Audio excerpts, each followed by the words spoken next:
Hi there, welcome to Viewpoint Christian Academy, where we have been empowering parents for Christian education since 1984 through our biblical, individualized, and mastery-based approach. Dr. Adam Rondeau here, excited to be able to offer you another Monday Moment thought as we talk about all things Christian education. Today, as we begin the Christmas season, we are now, and when this is airing, it's the Monday after Thanksgiving 2021. As we begin this Christmas season, I want to talk to you about what to do when students have visions of sugar plums running through their head instead of their schoolwork. Stay tuned.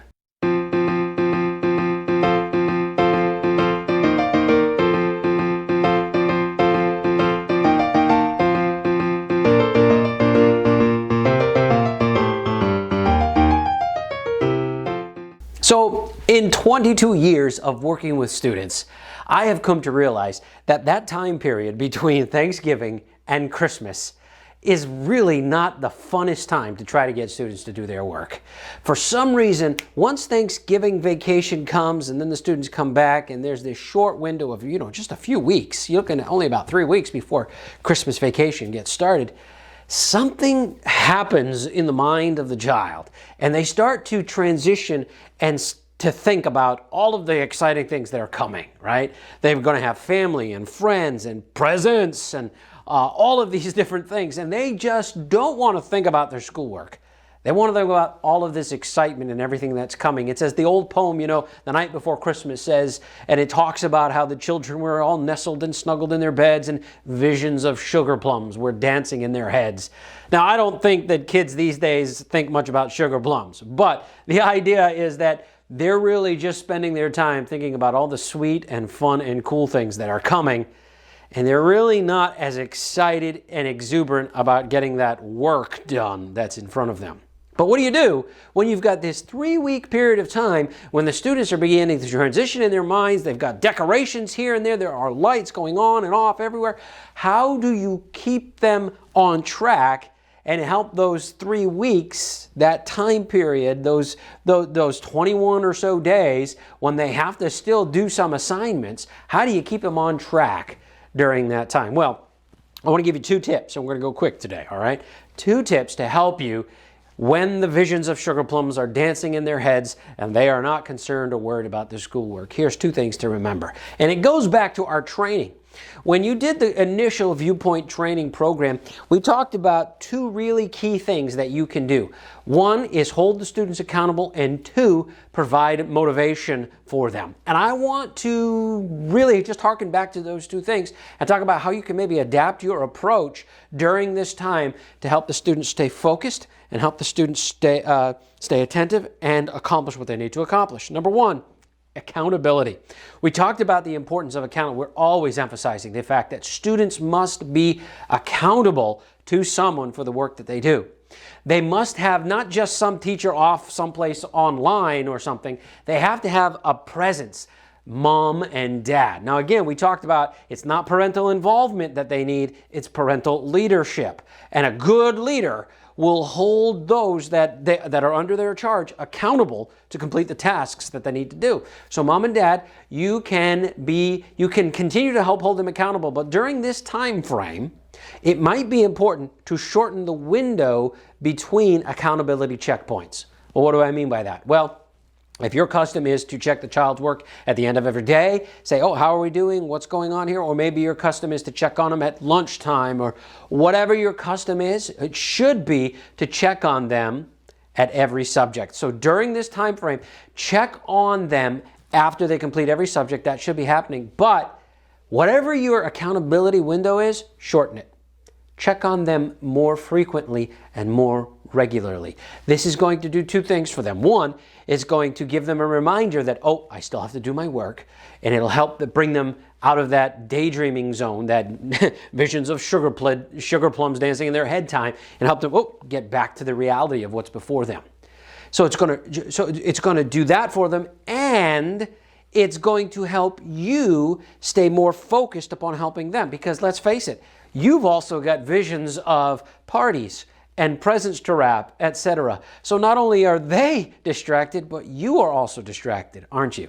So it'll help both of you if you shorten the time frame between accountability checkpoints. Check on them more frequently, more regularly. Discipline yourself to do that. That will help them to stay on track and to stay focused. So that's one suggestion that I have. And the other is motivation. So do more frequent checks for accountability, but for motivation, give shorter term motivations at this time. Don't say, well, if you can do this by Christmas time, we will do a special something or other. It's not going to work. That's too long of a time with so many distractions. So instead of saying, by this time, if you can do it, say, you know what? If in the next half hour, you can get these 2 pages done, or you can get this assignment completed, I'll let you have an extra 5 or 10 minutes of recess or break time. I would say increase the ante on your motivation right now.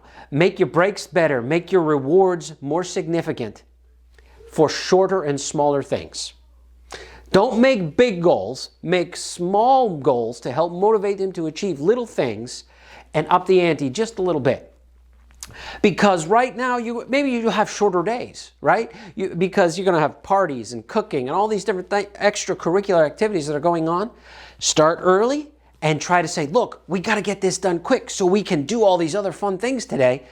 Do this and give short motivation goals that will help them to get more done in a shorter period of time.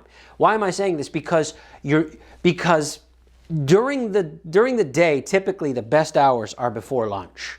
These are the best hours to get there. So they wake up, if they start at 8 o'clock, by lunchtime, they've given their best. After lunchtime, they're not going to give their best. They're tired, they're worn out, it's the end of the day. You know how that works even in a regular workplace, right? Sometimes you need that afternoon coffee pick-me-up just to keep you from dragging over the finish line for the end of the day. It's the same thing with students, right? So focus on maximizing the earliest part of the day and try to get as much as you can out of them early on, and use motivation. Short motivation goals. Look, if you have to, I don't like to use candy too much, but if right now it's Christmas time, say, look, you can't eat your Advent chocolate candy piece until you have finished such and such, right? Use that as a motivation. It's something you're going to do every day. Say, the elf on the shelf, move that, I don't know, whatever, okay?